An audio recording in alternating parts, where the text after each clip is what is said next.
Hello everyone, my name is Paige and welcome to my YouTube channel. So this is my first official YouTube video ever, so welcome. I have been obsessed with books from my earliest memories. I love talking about books. I could talk about them for hours. So I thought, why not start some long form content? I do a little bit on Instagram at paigessbooks where I do reviews, recs, and just overall cute little posts. So you can go check me out there if you'd like. But today we're gonna just talk about the 12 books that I read in September and see what my thoughts were. So starting off, I started the month by listening to Lessons in Chemistry. I don't have a physical copy of this book, but I will be getting one very soon because I absolutely adored this one. It follows our main character, Elizabeth Zott, as she kind of travels throughout her lifespan and kind of just navigates what she wants to do. She is a chemist. She starts off the story in a lab. She's a chemist, she's a student, and it just kind of follows through as she navigates life, as she becomes a mother, as she goes through a relationship with another main character named Calvin Evans, and kind of just how she gets through all of life's ups and downs. She ends up with a very prominent job in society where she has an impact on a lot of women in the 1950s, and her say on a lot of things and issues has an impact on how other women are reflecting the world and everything that is going on in it. She has a lot of people that disagree with her opinion. She has a lot of people who don't align with her values, and so she is basically just trying to navigate how to raise a child in this world and raise her to be someone that she could never be based on the limitations that society had on her. So I personally really enjoyed it, and the audiobook made it so much more immersive, so much more real and raw because of the actor who was talking about it, and I rated it 5 stars. So it was a great start to my month. I finished it really early on in the month. It was kind of a August into September read, but I had literally the time of my life. I laughed, I absolutely sobbed at some parts. I felt so empathetic towards the characters and what they were going through because while this is a fictional story, it is something that has happened to so many women throughout the years, throughout the decades, and honestly is still happening to a lot of women now. And it's just something that is occurring in our society still, and it needs to be discussed, it needs to be talked about. So I've also heard this one has a TV show, so I will definitely be watching that as soon as possible, as soon as I figure out how to balance my school and reading and work and everything else. So following Lessons in Chemistry, I finally picked up Emily Wilde's Compendium of Lost Tales. This is the third and final book in the Emily Wilde trilogy, and when I tell you this book was so good, I loved it. I love the Emily Wilde trilogy. I think they are the coziest fantasies. They are perfect for fall. I think fall into winter is like the perfect season to start reading these books because they just feel like being wrapped up in a warm blanket. There's not much going on. It's really a character-focused book, I would say. It's heavy on plot, but it's not like fast-paced plot. It's very much cozy fantasy vibes of just like lots of characters, lots of relationships, lots of just mundane things that feel so important and so impactful. And it does have those fantasy elements because we are in a fae world. I can't get too much into the plot line of this book just because it is the third in the series, so it does spoil a lot of the things that occur in the first and second one to build up to the plot line that we are following in this one. But basically, it's just more adventures of Emily Wilde as she navigates the fae world and just kind of discovers more about herself and what she wants to do with her life in this crazy universe, and how she navigates the human world when she comes back, and the people she meets along the way and the creatures she meets along the way, and her adorable relationship with these creatures and fairies, and I just think she is the most wholesome main character ever, and I love her. The entire series has been 5 stars for me, so it's no surprise that this one was also a 5 stars. And another book, I do have the physical copy of it because they're the most gorgeous covers ever. Heather Fawcett does know how to make a gorgeous cozy fantasy cover, and you just you could not pick this up. I'm obsessed. But yeah, they've all been 5 stars for me. I was expecting nothing less, and they're just absolute perfection. So the next book that I picked up this month was City of Gods and Monsters by Kayla Edwards. I don't have a physical copy of this one. I did read it on my Kindle, and honestly I really enjoyed reading it on my Kindle. I highly recommend, but I will be getting the physical copies of them. I know that it is getting traditionally published, so I'll probably wait until then just so all of my copies of the series all match, because I'm definitely going to be continuing this series. This one was the introduction, so it follows Loren and Darian. And Darian, who is our MMC, is a dark slayer. He's actually the leader of the most notorious dark slaying group, the Seven Devils. And then Loren is a human in a world full of magical beings, so it is an urban fantasy setting. They have phones, they go to school, all of that stuff, but she has a bounty on her head. She is one of the few humans that live in this city, and she's kind of trying to figure out why all of a sudden all of these dark slayers want to find her, what's so special about her that they need to find her. And Darian just happens to be one of those people who is searching for her, and when he finds her, he kind of switches things up a little. He kind of decides that something intrigues him about her and that he actually wants to save her, so he now becomes her protector instead of trying to capture her and bring her to the people that are looking for her. So it kind of just follows the storyline as Loren and Darian kind of explore their relationship with one another, and also explore why everyone is so fascinated with Loren and what they need from her. And there's lots of subplots of what's going on with her personally, what's going on with him personally, and them just figuring out their own traumatic backgrounds and how to proceed and move on from them. I really enjoyed this book. I rated it 4.25 stars, and I can definitely see a book further along in the series becoming a 5 star, because the writing was just so beautiful, so magical, so atmospheric, and I absolutely adored it. I just felt like this one was a little bit too long by page 500, because this is over 700 pages. By page 500, I was like, okay, we could be wrapping this up a little bit. Where's this plot going? Where are we kind of heading? I definitely could have seen the ending being around the 500 page mark rather than the extra 200 pages, but there was things that happened that needed to happen. I just think there was ways that we could have avenued towards them in less words. And I also found that there was a lot of chapters where half the chapter was in Loren's point of view and half the chapter was in Darian's point of view, and we kind of got the same thing in both of their point of views. Something would happen and Loren would explain it to the reader in her side of things, and then the same thing would happen in Darian's point of view and we would get his explanation. And whilst I think it was important to show that they were both going through the same thing from completely different angles, it wasn't necessary to the reader because we had already experienced it from A's or B's points of view, and it was just unnecessary added dialogue in my opinion. I know some people really like that dive into it, but just for me it felt like it dragged a little bit, and we could have kept the reader engaged a little bit more if we had moved on past it quicker. So following that, I actually started the Percy Jackson and the Olympians series. This is my first ever time reading it. I have been told by my sister actually for years to read it, and I've seen it all over Book Talk, all over Bookstagram. Everyone says it's usually one of those books that gets people into reading. It was not for me though.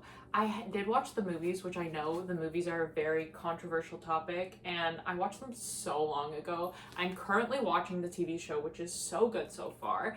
But yeah, I started Percy Jackson and the Lightning Thief. I audiobooked all of them. I actually did the entire series, so how about we just talk about all of them. I spread them out throughout the month, but I just couldn't help but just binge through the series as audiobooks.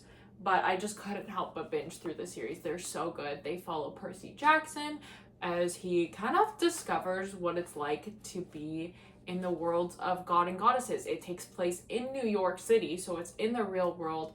But it kind of just follows him as he goes to Camp Half-Blood and kind of discovers what his role in the world of gods and goddesses is, how he fits into that, and the friendships he makes along the way, and the different trials and the different quests and the different adventures he goes on with these friends that he makes, and kind of how he saves the world. It's kind of giving he's saving the world.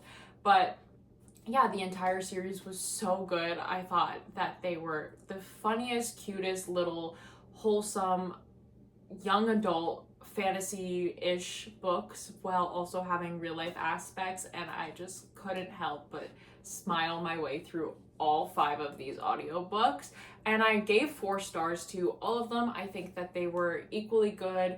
They weren't like I'm obsessed with them, but they were all good, and especially for the age range that they are written for, I thought they were just the cutest little things ever. So 4 stars to the entire Percy Jackson series. Next up, I'm gonna talk about a nonfiction book that I actually read. It's called When You're Ready, This Is How You Heal by Brianna Wiest, I think is how you pronounce her last name. I have been reading this for like 3 months. I always do this thing where when I wake up in the morning, I take 10 minutes and I read a chapter or a paragraph of something that is meaningful. So for the past 3 months, it's been When You're Ready, This Is How You Heal, and I was reading just a chapter a day, or like I guess an essay a day, because she kind of says that they're essays, and I thought this was so good. I think that they're nothing new, nothing groundbreakingly extraordinary, but I do think that they are super healthy reminders. I resonated with a lot of them throughout, so if you're ever looking for something that quite literally resembles the name When You're Ready, This Is How You Heal, I highly recommend picking this up.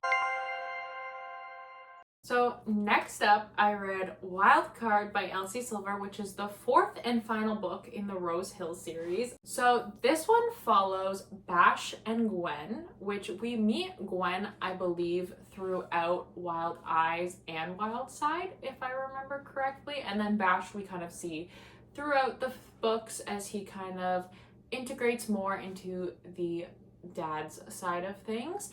This entire series follows single dads, so all of the male main characters are single dads within their own way. This is book 4, so I can't get too much into the politics of it, but Elsie Silver is just one of my favorite authors ever. She's an autobi author. I love everything that she writes. I've read everything that she's written, and I have had a good time reading everything. The Chestnut Spring series has a place in my heart forever, but I absolutely adored Bash and Gwen's story. I think it was so cute, and it was also a genre or trope, I guess you could say, that I have never read before. It was my first time reading it.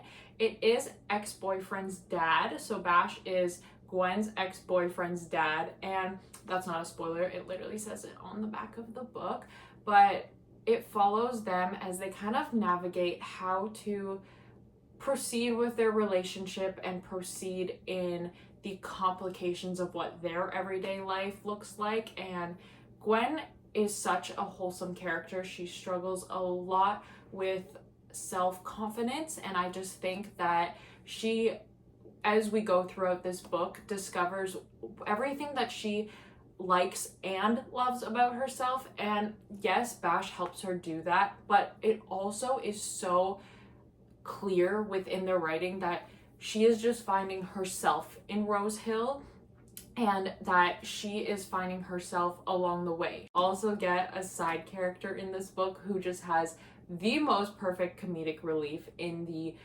perfect way, and I think he is the most wholesome old man ever, and I think he was necessary to this storyline because, I mean, this cover's cute, but she packs a punch too. She has some emotional depth to her, and I think that Elsie is so good at balancing the funny with the lighthearted, with the great times, with the sad times, and honestly, I just think it was perfect. And I just loved it. I didn't connect with the characters as much as I connected with some of the other couples throughout the other books, but it was still a 4.5 star, and I am so sad to be leaving the Rose Hill series. I wish it were a real place so I could go and actually see all these characters, because I just loved everything about it. So yeah, 4.5 stars for Wildcard by Elsie Silver. Directly after Wildcard, I picked up People Watching by Hannah Bonham Young, which a second for this cover because it is absolutely stunning.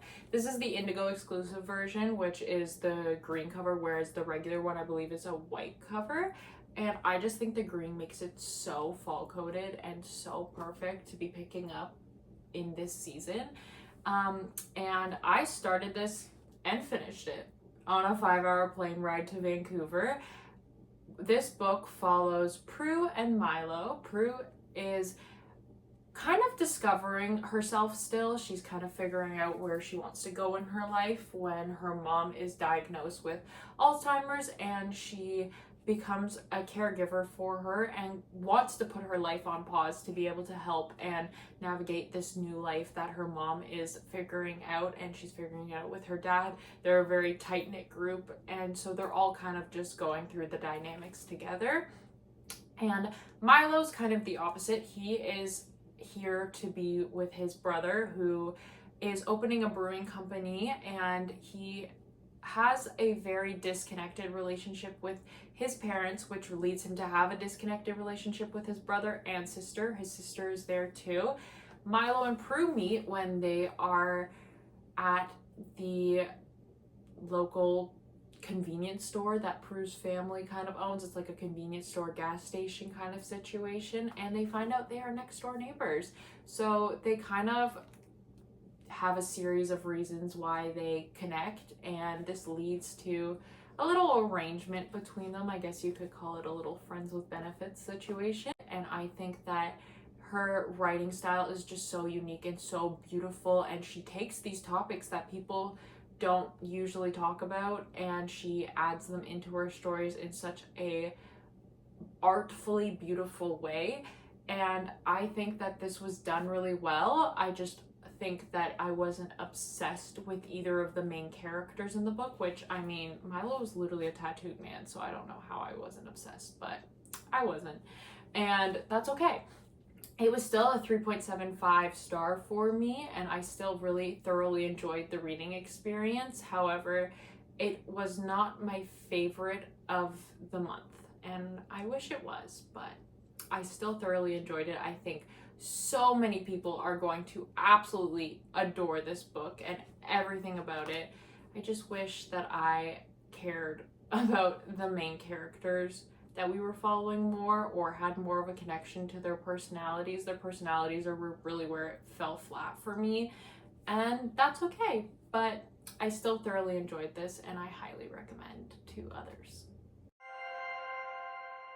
The final book that I picked up was The Spell Shop by Sarah Beth Durst, and if you know me personally, you've heard about this book because I could not stop talking about it. I absolutely adored everything about this book.